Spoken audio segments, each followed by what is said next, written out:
Excellencies and dear colleagues, good morning. I declare open the fifth meeting of the annual session 2018 of the Executive Board of UNDP, UNFPA and UNOPS. Today we will start the UNDP segment. We're going to start with an interactive presentation, and we are going to experiment with transporting the Executive Board to Turkey in order to have the opportunity to visit the field live and in real time. Joining me on the podium are Mr. Akim Steiner, UNDP Administrator, Mr. Tegein Work Getu, UNDP Associate Administrator, Ms. Sian Sultanoglu, Assistant Administrator and Director, Regional Bureau for Europe and the Commonwealth of Independent States, Mr. Robert Piper, Officer in Charge, Bureau for External Relations and Advocacy, and joining us shortly will be the permanent representative of Turkey to the United Nations, and currently being replaced by the DPR of the mission of Turkey. I will now give the floor to Mr. Steiner, the UNDP Administrator, to make some opening remarks. You have the floor, sir.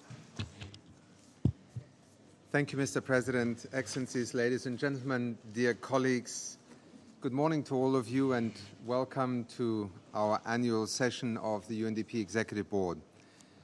Mine is simply a task to briefly introduce what is an innovation in our interactions with you, namely a live connection to a team, to beneficiaries, to stakeholders, to our partners in the field, to try and enable you as board members to have a more direct feedback, but also opportunity to engage with that work that we often describe in reports in abstract terms and would like you to be connected to in a direct way. I know that Robert and my colleagues have been living through traumatic last few days because the notion that we would not have this connection up and running kept them awake day and night. But I'm very pleased to see our colleagues, well, they will appear in a moment, I hope, on the screen live from Turkey being there, and I want to thank them all for making time available, and particularly also to the government of Turkey and to Ambassador Sineliolu for joining us here today for this, in a sense, world premiere in connecting the board to the work of UNDP. What you will see this morning is a glass-blowing workshop in Gaziantep in Turkey, where UNDP and the government of Turkey have been providing vocational training to Syrian refugees and to host community members. This is the distinguishing and I would say hallmark way in which we in UNDP would like to see both the emergency response that we often provide in humanitarian terms in crisis contexts, but linked also, first of all, to the host communities and their burden that they carry in this process, and at the same time to look at development opportunities that can be realized out of an emergency. Turkey has long borne the brunt of refugees from Syria on behalf of the international community, and therefore it deserves the deepest respect, but also our support and solidarity. Ambassador, a very good moment to join us in the way that we are jointly helping to manage the situation. But the example we present to you today is not just a glass-blowing workshop in Gaziantep, if I might put it in inverted commas. It is a demonstration of the underlying approach that I believe defines UNDP's strategic relevance, role and contribution in the larger response both of the UN system and the international community. It is a signature service for resilience and the key development offer that UNDP is making to governments in crisis settings. From Iraq to Somalia, Afghanistan to Yemen, DRC to Colombia, UNDP brings our development expertise to connect to moments of serious disruption and then an ability to help communities, both those displaced and those hosting them, to move forward. With these introductory remarks, let me thank particularly our colleagues in Turkey again for being available to engage with you today. I hope you will enjoy this session. I thank the President and the Bureau for having given us a little bit of leeway to experiment with this session. Thank you very much. Teşekkür ederim. Thank you, Administrator. Good morning. It's my role to be the moderator at the New York side of this process. So thank you, President, thank you, Administrator, and welcome everybody to this interactive session. Thank you for entering into the spirit of innovation and a little bit of risk-taking, indeed. We will shortly be switching to Gaziantep. Unfortunately, the mayor herself of Gaziantep, who fell ill literally about 2 hours ago, and the Secretary General of the municipality has stepped in on her behalf. So all will proceed not quite as planned, but we can manage all of this. I will be moderating at this end, and as soon as possible, we really will be turning the floor to you in New York to be able to ask your questions directly to particularly the beneficiaries, to government stakeholders. And so as soon as possible, I hope you're ready for that stage in our presentation. So with that, let me pass the floor. Let's go live, please, to Gaziantep. And let me pass the floor then to Ahmed Al-Burai, who is in the left, who is our moderator at that end. Over to you, Ahmed. Thank you. Thank you, Robert. Good morning to New York City. This is Ahmed Al-Burai, and I'll be moderating this live connection from this beautiful place, this gas blowing workshop. And in a moment, we'll be talking to the UNDP's director, deputy country director, and also we'll be talking to the general secretary of Gaziantep Metropolitan Municipality, and also we'll be talking to the chair of the Gaziantep Chamber of Industry, and as well as we'll be talking also to the beneficiaries, to some of the participants to this beautiful work that they're doing here in this beautiful city. Now, first, okay, so I was introducing Mr. Sohrab Hojimatov, the UNDP's Deputy Country Director, and I was asking him about the programs of the UNDP. How do you shape your strategy, your intervention in the region, in this city, in Gaziantep, on the border cities of Turkey, and especially in the aftermath of the Syrian crisis, taking into account that you're a development agency rather than a humanitarian? Thank you, Ahmed. Günaydın, New York, günaydın, Istanbul, and Ankara. Turkey currently hosts 3.5 million Syrian refugees and 400,000 refugees from other countries. So Turkey now hosts the biggest number of refugees in the world. 6% of the Syrian refugees accommodate at accommodation centers or camps, while 94% reside in host communities, mainly in the southeastern provinces of Turkey. The government of Turkey plays a significant and leadership global role in the implementation of the principles and the new way of working, particularly in response to the large-scale displacement. Similar principles are highlighted in the New York Declaration for large movement of refugees and migrants, as well as the comprehensive refugee response framework, underlying the importance that refugees benefit from the national services and integrated into national and local development plan. Turkey already implements these principles. Refugees here have access to national system of education, employment, health, and social protection. The response in Turkey exemplifies the implementation of SDG and Agenda 2030, particularly the main principle, leave no one behind. UNDP Turkey supports the government in its response mainly in two ways. Firstly, UNDP, together with UNHCR, coordinates the overall response of UN agencies and NGOs in Turkey and the Regional Refugees Resilience Program, 3RP. The 3RP is a global good practice example of practical implementation of humanitarian and development nexus. UNDP leads the resilience pillar in the 3RP livelihood sector. Secondly, UNDP Turkey implements the Syria Crisis Resilience Response Program, so-called MADAD. The total budget for 2018 and 19 is $75 million. And main donors are European Union Regional Trust Fund for Response to Syria Crisis, Madat, the government of Japan, US PBRN, and German KfW. Thank you, sir. Thank you. Of course, all these efforts done by the UNDP wouldn't be successful and wouldn't achieve the goals, the targets that they're looking for without the help, the support, and the ownership of the local community, the local authorities. And that's why we're honored by the presence of Mr. Deniz Gökhan, who represents the municipality of Gaziantep. And of course, Sayin or Ms. Fatma Shahi was supposed to be here, but as Robert said in the beginning, that because of urgent conditions, she couldn't. She apologized for not attending this session. Now, Sayin Gökhan sees. Distinguished Gökhan, how about your experience in this process? And what happened in your city facing this influx of refugees, and how did you make sure that your services were still offered in a sustainable way? But I would like to remind you once again that we don't have a lot of time so that we can get questions later on during Q&A session.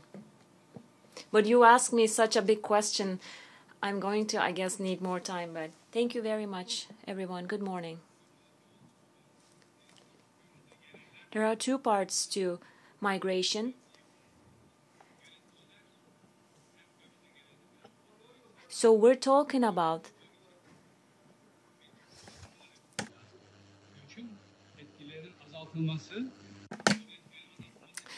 what is most important is to, first of all, control the impact of refugees. But of course, you have to protect the people living in the area as well. How are we going to make sure this is possible? Well, first, you have to make sure that these people adapt to the local community. That's why trainings were very important for us. That's why we provided them with vocational trainings. And we provide them with courses. This is what we did as a first step at Gaziantep. And Turkey, you know, is known globally with its hospitality culture. We have been this way for many years. And in the last 5 years, that's how we hosted more than 3.5 million people without any major issues. So this was the answer. This is the first aspect. We also wanted to make sure that they find jobs or they can keep opening their own businesses. And that's why we collaborated with UNDP. So that's why first I want to thank UNDP as well. But it was, of course, impossible for them to do all this without language skills as well. That's why we first started with language courses. And then we opened trainings for different professions. We have offered them different trainings for shoemaking or for hairdressing. It was important to let them know that life goes on, and without a job, you're not able to survive. That's why we wanted to teach them to fish. That's the most important part, I believe. Thank you. And of course, I've been coming to this city for a number of times and trying to understand, reporting for many news outlets. And it is very difficult for a community where you have 2 million population and you receive 400,000 people. For any developed countries, this would constitute a major challenge. I've met lots of Syrian people as well as Turkish nationals, and I had an idea about the challenges. So now it's time to hear from the production and the industry sector, and that's why we're honored as well by the visit of Mr. Adnan Unverdi, who is the chair of Gaziantep Chamber of Industry, and he honored us with this visit. And I'll ask him the question in Turkish. Sayın Unverdi, öncelikle. Thank you very much, first of all, for being here, Mr. Unverdi. Especially in industry or employment market, what did you do? What kind of difficulties you had to face with this influx of refugees, and how did you deal with this? And how are you still dealing with this? Thank you very much. First of all, good morning, New York. Thank you all for being there. I would like to thank you on behalf of my Chamber of Industry. So we're talking about the city with a population of 1.5 million, and we're talking about a huge influx. And now we're talking about a population of 2 million in the same city. So we've been facing social issues and many more. But also taking into account the qualifications of people who came here, we weren't mainly talking about highly qualified population coming into the city. So we worked on this before with UNDP. We collaborated on energy efficiency. In other initiatives and clusters, we've already worked together. And in the same period of time, we also wanted to see what is possible in employment as well, in collaboration with UNDP. And it was important for us to see how we can contribute to the job market overall and how to give these people better skills so that they could be better qualified for the job market. So we first opened a center with 13 training classrooms. While doing that, we collaborated with many development agencies, local ones from our industrial zone, and we collaborated with the municipality. UNDP at the same time also helped us design 7 of these workshops, and they even further helped us while we're buying new machines. Thank you very much, by the way, for this, because we worked in close cooperation. We've done so much together, and this now is something that we can see reflecting on the numbers that we have. Gaziantep is one of the biggest industrial cities globally, and it's a city that is constantly producing, and it's one of the largest economies in Turkey as well.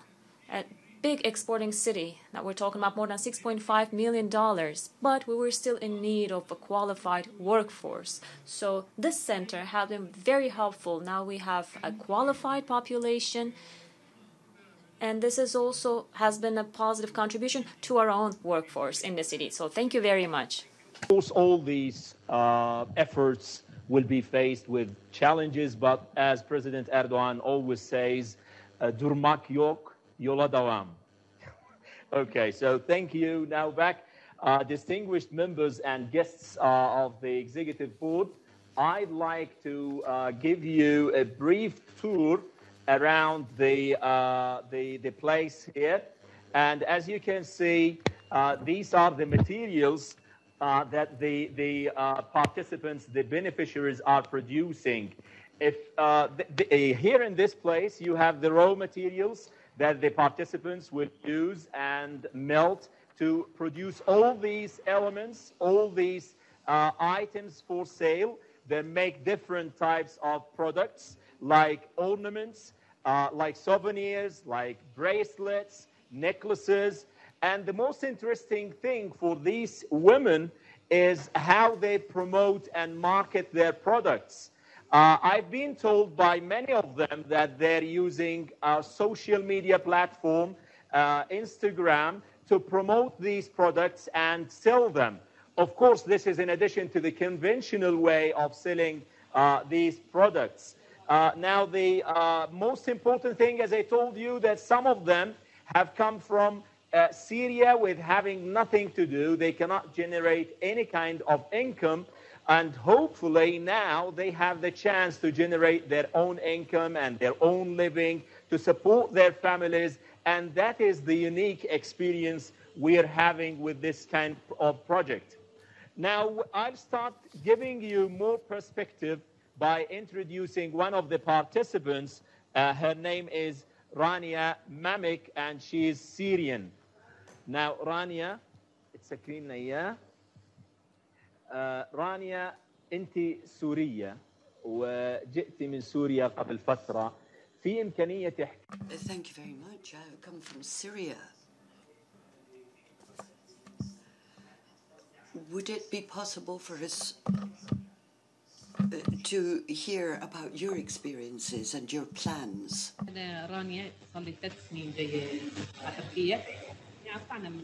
Thank you. I've been here for 3 years. I live here now.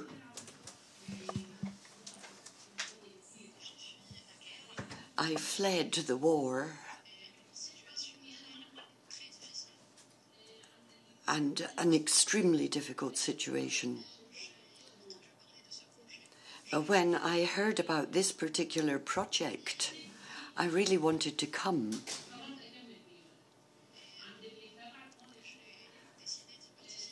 And I decided to become involved in this project.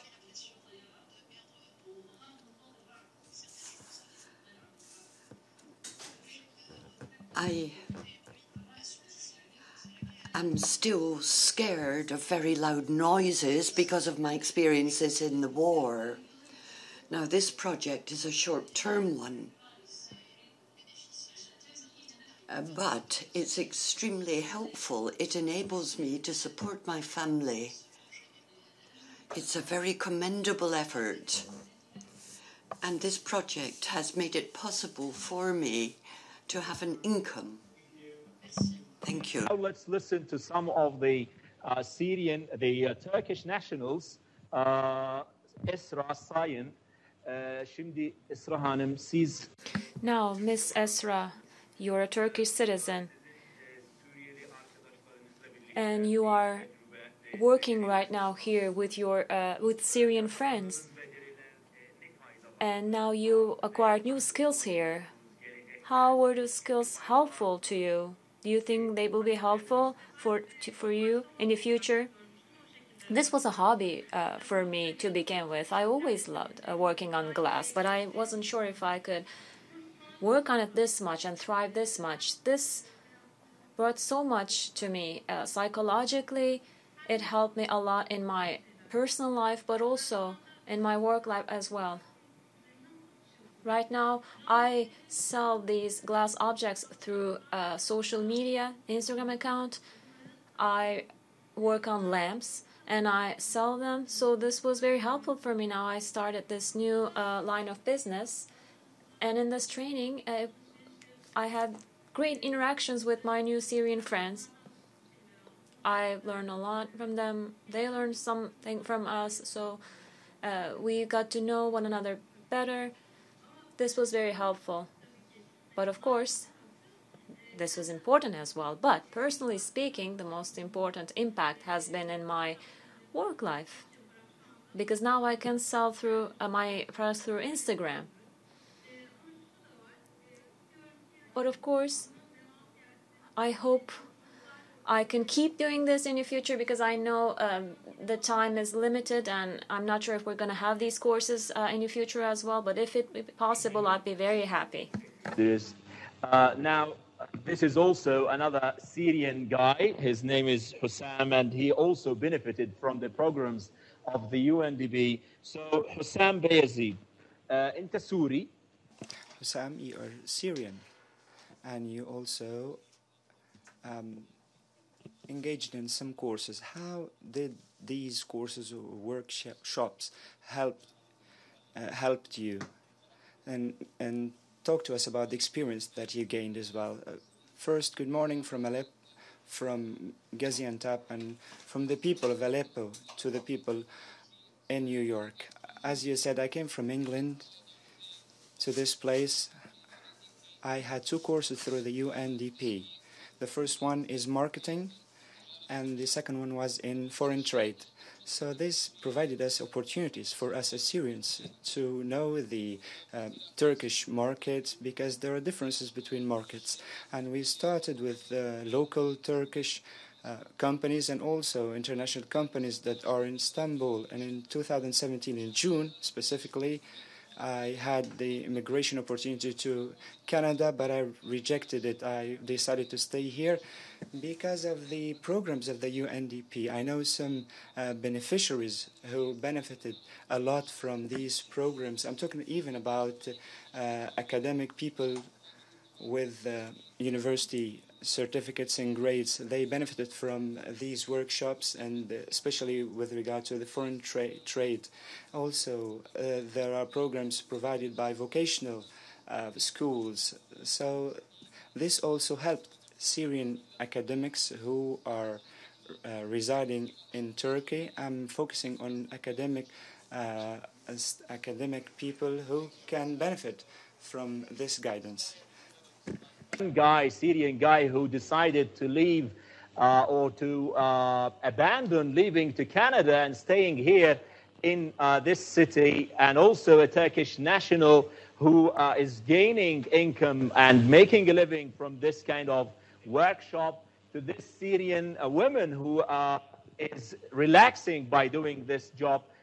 I think it's very inspiring stories from this place, beautiful place. By these notes, inspiring notes, we'd like to go back to New York now, and back to you, Robert, in New York. Thank you very much, Ahmed, and thank you all for these wonderful presentations. Let's quickly turn the floor to the Executive Board here. The President of the Board is going to identify people with questions. Mr. President, yes? Thank you very much, Robert, and thanks a lot to the team in Turkey. We will now move to the part which you have to play to ask questions, and what I would suggest is that the questions should be very short, very precise, because in some cases they may have to be translated. So let's be very, very specific in what we are going to ask. And if you allow me, I will ask the first question. So the question would be addressed to the authorities in Turkey, and the question is, what is UNDP's comparative advantage as a partner in this effort? And of course, we are very, very happy with what is being done there. Thank you. Thank you, President. Ahmed, a question then perhaps to the municipality or to the Chamber of Industries. Amongst all these partners, why UNDP? What does UNDP bring to the table? Over to you.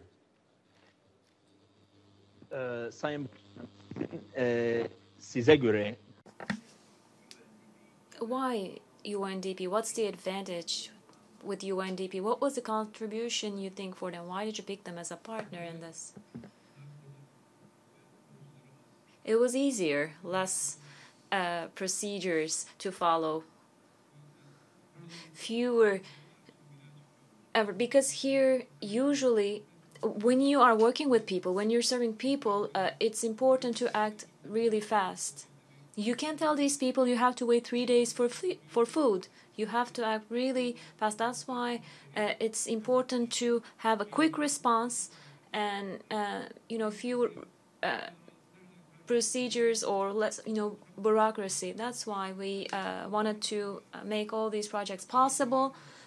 That was the most important aspect for us. It was important for me that UNDP was able to act really fast in this. Another question, Robert. Back to you, President. Thank you. So, Australia has the floor. Thank you very much, Mr. President, for giving me the floor, and thank you so much to our colleagues for this amazing presentation and very exciting community project. My question was a very practical one for what we can learn from the application of this project. So my question is, what types of lessons can we draw from this experience for other countries, for the UN Executive Board and the international community? Thank you so much. Thank you. So, Ahmed, a question then about the lessons to learn from here, to be shared elsewhere, and maybe we could indeed ask the deputy country director to share that, or even one of the participants if they feel so inclined. Over to you, Ahmed. So we'll start with the country deputy director, then we'll see if we have some time. We'll move to one of the participants to listen to them. Thank you very much.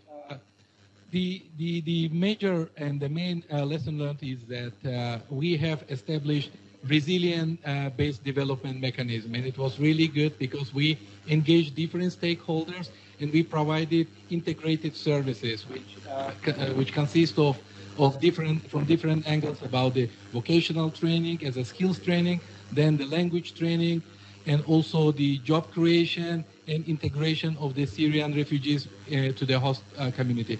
So the major point is about the social cohesion through the integration and of course through the development of the sustainability and resilience mechanism within the local communities, especially in the municipalities. Thank you.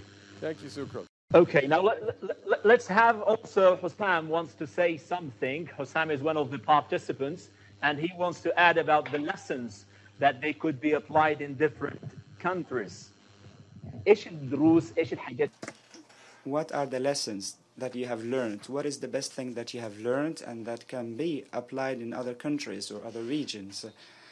Okay, basically, I'm talking about the Middle East countries. These are Arabic-speaking countries, so most people, most refugees or displaced persons chose wrong places to work. So with the guidance of the UNDP through the marketing programs or foreign trade programs, they were guided to work towards exporting. So this is the right thing to do. So in places that there was competition with the Turkish people, and that was a mistake. So when they were guided to work towards exporting, it worked better, and they actually benefited from the Arabic language. And those who had Turkish language, that was a plus for them. So the displaced people who have relations with the neighboring countries also have a credit, and so the Syrian refugees benefit from that. Thank you. Ahmed, we're going to take two questions at once now, just to use time more efficiently. So the President is calling on... Thank you. So we have Ireland and Belgium. So Ireland first. Thank you very much. I have one question with two parts. First of all, to the participants, thank you very much for sharing your experience and showing us the beautiful products that you've made. I think one of the issues we sometimes find with these sorts of vocational training projects is that there are many people trained in the same thing, and then it is not sure if there's enough people to buy all of the products. If you have everybody trained in glass blowing or everybody trained in tailoring, sometimes we find that problem. So I wanted to ask the project participants, do they feel there are still a lot of people around to purchase what they are producing? And I also wanted UNDP to tell me whether they did, what kind of market analysis they did to identify, the areas where there would be good potential for sales and therefore job creation in this sector. Thank you. Thank you very much. I give the floor to Belgium. Thank you, Mr. Chair, and thank you very much to UNDP for this very interesting connection directly with the field. And it's very commendable that the host country, Turkey in this case, is really making big efforts to integrate refugees. Other countries like Uganda, for instance, are doing this also for many years already. So my question is directly to, I think, UNDP. Which measures are being taken for making this intervention or the results of the intervention sustainable? I mean, these people, they are getting vocational training, they are learning new techniques, new production, new business. So which measures are being taken to making the production, the business, the sales sustainable on a private basis once the UNDP would not be there anymore? For instance, is there an intervention possible of microfinance? The sustainability factor is very important in this kind of intervention. Thank you.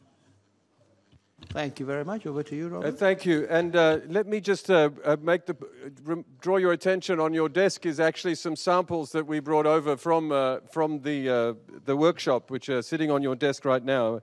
as a memento. Ahmed, I'm coming back to you. I think a number of questions which are really around the same, they're rather well connected.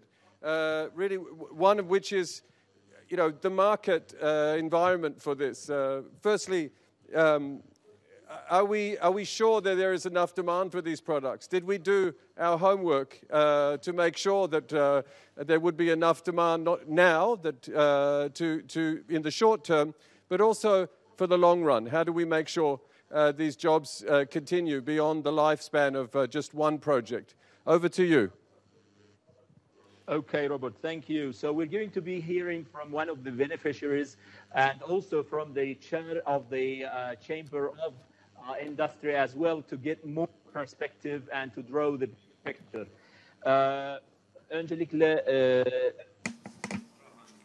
First of all, Ms. Esra, so the training you received here, a lot of people are getting the same. So do you think there are enough people who are going to be buying your products because so you've been through this? You think that at some point people are not going to be buying your products? No, I never had that fear because I sell it through Instagram. So I have a very wide audience. That's why I never had this problem. I always get great reactions online, and glass is also is an interesting product. So I have a lot of followers, so I'm sure I'll keep reaching more people. So thank you then. So Mr. Unvardi, what do you think about this? Because we're creating this line of work, but there are Syrians, there are Turkish citizens who are working at the same they are working on the same thing. Do you think will there be a clash, or will this be going in a balanced way? So in order to prevent this clash, we are doing many things.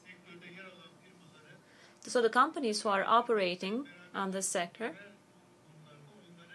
we first called them out, and we wanted to hear their recommendations on the market. So within our Chamber of Commerce, we have 84 companies who are operating in several different sectors.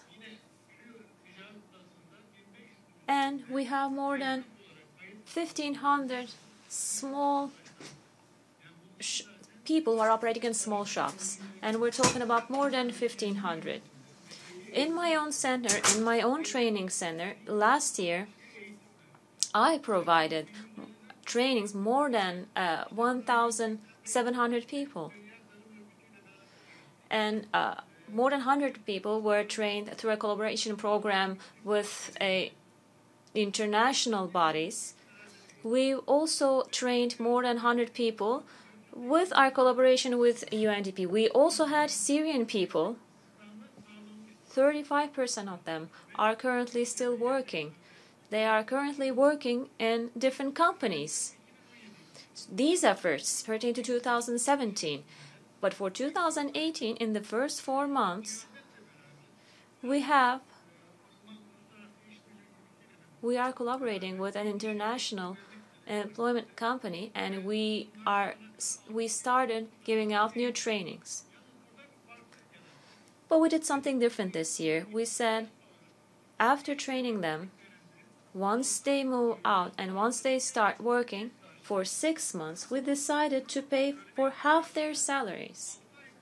So for 6 months, employment was also guaranteed for these people, because employers, when they're happy with these people, they will keep them in their staff. So this was an important step that I believe we took. So thank you very much for listening. Thank you. To the UNDP, and as far as I understood, in case the UNDP is done, you have the project, it's done, how you're going to sustain the project continuity? Do you have any kind of intervention, long-term, short-term?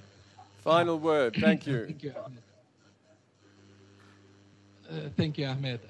What we have here right now is a glass atelier, and as you see, the glass atelier is accommodating the art center under the Gaziantep Metropolitan Municipality.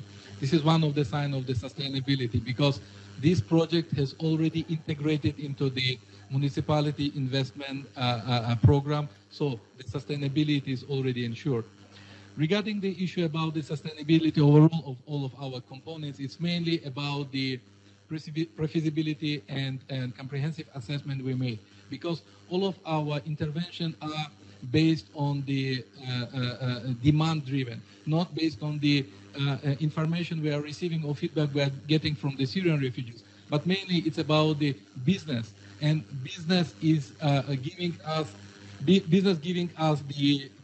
recommendation which area of intervention are mostly in a demand, taking into consideration the skills and the qualification of the Syrian refugees. For example, for the last couple of years, the main area of intervention was the construction materials production, the shoemaking, textile, and of course, these glass blowing. But on top of this, we are working closely with the Ministry of Industry, with the local municipalities, in order to ensure that only those niches which are in a high demand are fully incorporated in our project. And of course, all of them, as the distinguished chair of the Chamber of Industry has mentioned, are providing the training to the people who are in a high demand of the qualification or the specialization, which will be immediately converted to the sustainable income generation of them. Okay, thank you, sir. Robert, back to you. I think it's first the harmony, the chemistry between all these stakeholders that would keep the sustainability of the project. Back to you, Robert, in New York. Thank you, Ahmed. I think we've reached the end of the interactive part of our segment. I really want to thank our participants in Gaziantep for making themselves available. I think this was incredibly a great way to start our annual session, and a story about a very long-standing relationship between UNDP and a government that has been put at the service of a moment of crisis. A story about harnessing market forces and internet technology and innovation, and of course a story about sustainability and support to people to make sure that no one indeed is left behind. So I really do, I think on behalf of everyone here in New York, want to salute you for your work and for the partnership that you have shown us, and to wish you well for the future. Thank you so much. Thank you, Robert.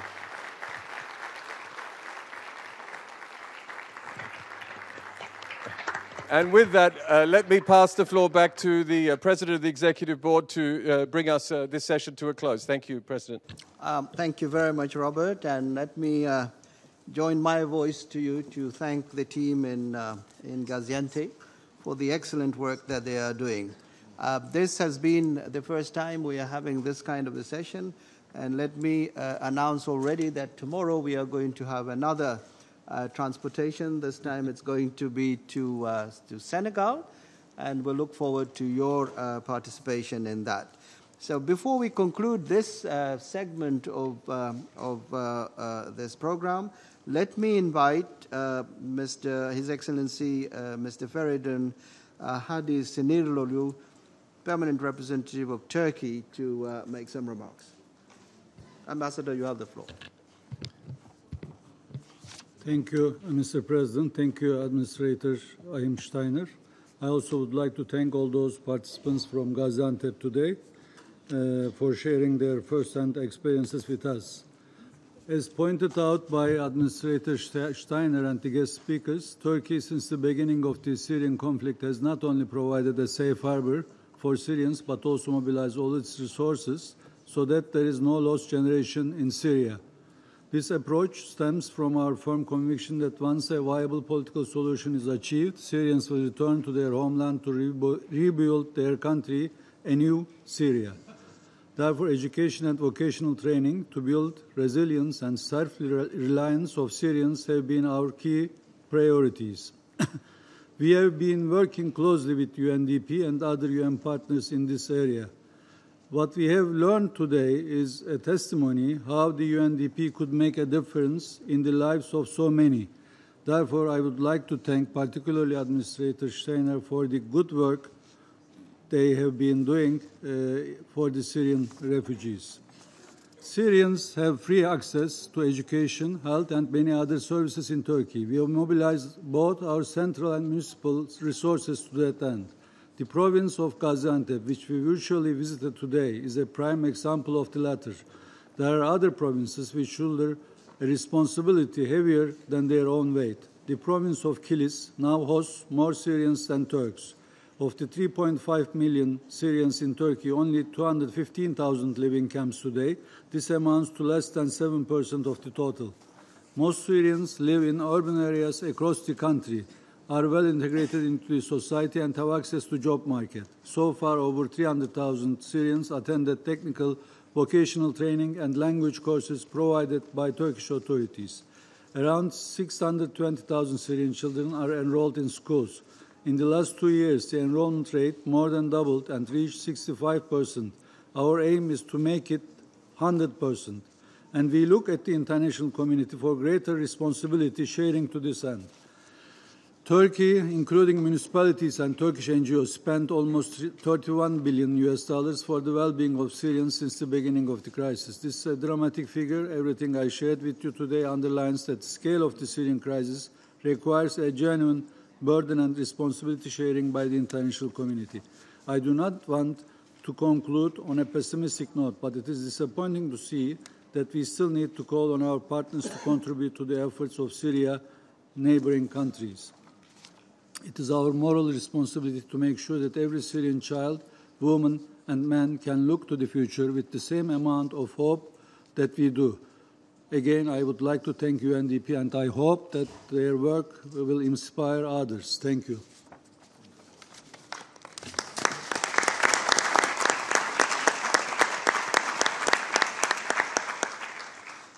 I thank the permanent representative of Turkey for his remarks, and the board wishes to commend the government of Turkey for hosting such a large number of refugees. And of course, UNDP will be there to accompany the government of Turkey in dealing with this issue. Colleagues, this should conclude this segment of our program today. So I want to once again thank the team in Gaziantep. I believe they are already gone. Yes? No, they can hear. Oh, they can hear us. So thank you very much, and we have really enjoyed this session, and we'll look forward to continuing our collaboration with you. Thank you.